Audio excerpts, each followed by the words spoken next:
শক্তিশালী ভিয়েতনামের কাছে ৩-০ গোলে হার। এরপরই ওই হারে বাংলাদেশ র্যাঙ্কিংয়ে ২ ধাপ পিছিয়ে যায়। ভ্রমণ ক্লান্তি, সেই সঙ্গে র্যাঙ্কিংয়ে অবনতি, মন খারাপ করে সিঙ্গাপুরে আসে বাংলাদেশ। সেই সঙ্গে তাদের দলে নেই রাকিব হোসেন এবং তপু বর্মনের মতো ফুটবলাররা। তারা আগে থেকেই সেভাবেই জানতো যে কার্ড ইস্যুতে দুইজন ফুটবলারকে পাবে না, কিন্তু ভিয়েতনাম ম্যাচে কিন্তু তাদের অনুপস্থিতি হারে হারে টের পেয়েছে বাংলাদেশ।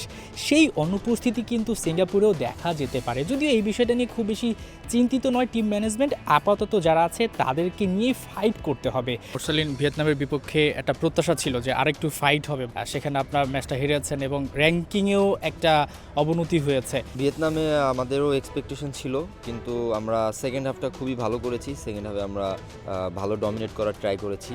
চেষ্টা করব ওই ম্যাচ থেকে যেই ভুল ত্রুটিগুলো ছিল ওইগুলা শিখে ওগুলা কাজে লাগানোর জন্য, যেন আমরা এই ম্যাচটা জিততে পারি। আমাদের টার্গেট এখন আমাদের এই ম্যাচকে নিয়েই, আমরা সবাই খুব পজিটিভ।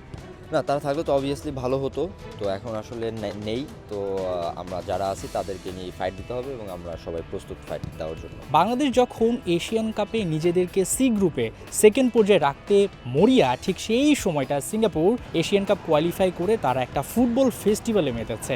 তাদের ক্যাপ্টেন, কোচ এবং বেশ কয়েকজন ফুটবলার কালাং ওয়েব মলে গিয়েছে, সেখানে ফ্যানদের সঙ্গে মিশে গেছে, ফ্যানদেরকেও মাঠে খেলা দেখার আমন্ত্রণ জানিয়েছে।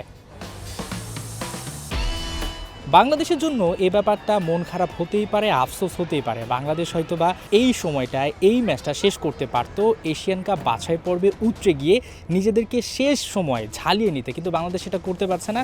বাংলাদেশের মধ্যে দারুণ একটা চাপ তৈরি হয়েছে, খুবই স্বাভাবিক। সিঙ্গাপুরে বাংলাদেশের প্রাপ্তিটা কি হবে? বাংলাদেশের প্রাপ্তি তখনই হবে যখন বাংলাদেশ এই ম্যাচটা জিততে পারবে, 3 পয়েন্ট আদায় করে নিতে পারবে। তাতে যেটা হবে, যেহেতু সিঙ্গাপুর এশিয়ান কাপের মূল পর্বে খেলবে, অন্যান্য দেশগুলো বাংলাদেশকে তখন সমীহ করতে শুরু করবে, এশিয়ায় রাজত্বটা বাংলাদেশে শুরু হবে। বাংলাদেশ এই ম্যাচটা জিততে চাইবে টেবিলের দ্বিতীয়তে, যাতে থাকতে পারে, একটা সম্মানের সঙ্গে এশিয়ান কাপটা শেষ করতে পারে। তবে চিন্তাটা একটু বেশি হাভিয়ের কাবরেরার। তাকে প্রশ্ন করা হয়েছিল এই ম্যাচ নিয়ে আপনার গোলটা কি, তিনি একটাই উত্তর বলেছেন, তিনি জয় চান। Always the main target is winning, and we if we are at our best and we reduce the small details, especially in the set pieces that we have some issues, as you could see in the first game.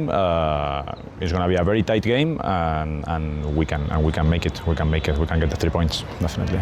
আসলে জয়টা তিনি এজন্যই চান কারণ তারও do R die match হতে যাচ্ছে Singapore match. এই ম্যাচটা যদি তিনি জেতাতে পারেন, তাহলে হয়তোবা বাফুফেকে বোঝাতে পারবেন অন্তত যে আমরা দ্বিতীয় অবস্থানে থেকে এশিয়ান কাপ বাছাই পর্বটা শেষ করেছি।